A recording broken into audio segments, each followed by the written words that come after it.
شکور بھائی رات دیر تک جاگتے رہے۔ رات کے پچھلے پہر ان کی آنکھ لگ گئی۔ حسب معمول ان کی بیوی صبح بیدار ہوئی، انہیں نماز کے لیے جگایا تو وہ نہ اٹھے۔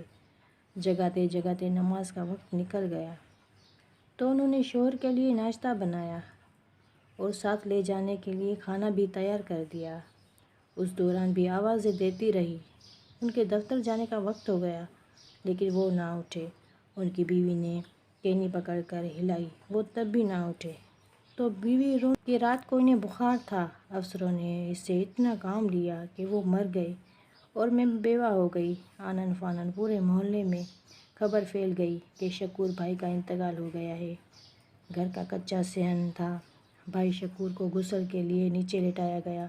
وہ کپڑے پہنے ہوئے ہی تھے کہ کسی نے ان کے منہ پر صابن لگا دیا۔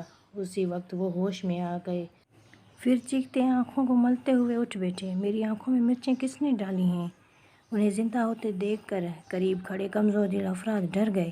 پورے گھر میں چیخ پکار مچ گئی تھی۔ عورتوں نے اپنی چپلوں کی بھی پرواہ نہ کی اور چیختی چلاتی بھاگی۔ اس افراتفری میں کسی کو نکلنے کا راستہ ہی نہیں سوجھ رہا تھا۔ کچھ عورتیں کمروں میں گھس گئیں اور کچھ باہر رہ گئی اور دروازے بند کر لیے۔ دوسری عورتوں نے دروازہ پیٹنا شروع کر دیا کہ ہمیں بھی تو اندر آنے دو، لیکن اندر والی عورتوں نے ڈر کے مارے دروازہ ہی نہیں کھولا۔ شکور بھائی کے قریبی عزیز بھی سوچے سمجھے بغیر گھر سے نکل گئے۔ گھر کے باہر بہت سے دوسرے لوگ بھی جمع تھے۔ انہوں نے بدحواس لوگوں کو گھر سے فرار ہوتے دیکھا تو ایک ایک کو روک کر اس سے وجہ پوچھنے کی کوشش کی، لیکن جواب دینے کے لیے کوئی نہ رک سکا۔ ایک آدھ ہمت کر کے خوف زدہ لہجے میں بھوت بھوت کہا، لیکن اتنے سے جواب میں کسی کا گزارا نہ ہو سکا۔ چنانچہ جب گھر خالی ہو گیا تو گلی میں کھڑے لوگ جنہیں نہیں پتہ تھا کہ کون مرا ہے، تجسس سے مجبور ہو کر گھر میں داخل ہونا شروع ہو گئے۔ انہوں نے دیکھا کہ گھر میں صرف شکور بھائی موجود ہیں۔ کمروں کے دروازے بند ہیں۔ ایک دروازہ غلطی سے کسی نے باہر سے بند کر دیا تھا جس میں ان کی اہلیہ بند ہو گئی تھی۔ شکور بھائی بے چارگی کا چہرہ لیے بیٹھے تھے۔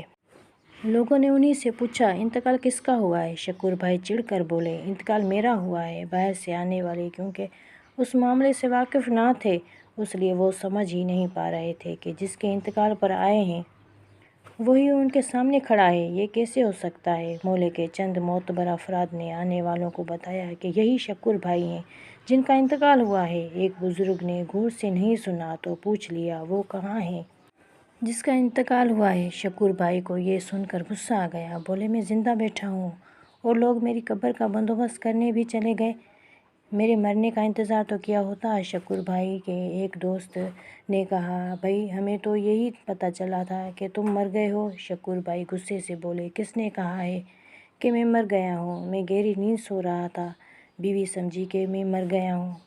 بیچاری نے بیوہ ہونے کے صدمے سے واویلا مچا دیا اور لوگوں نے مجھے دفنانے کا بندوبست شروع کر دیا۔ ایک محلے دار نے پوچھا، لیکن تم مرے کیسے تھے؟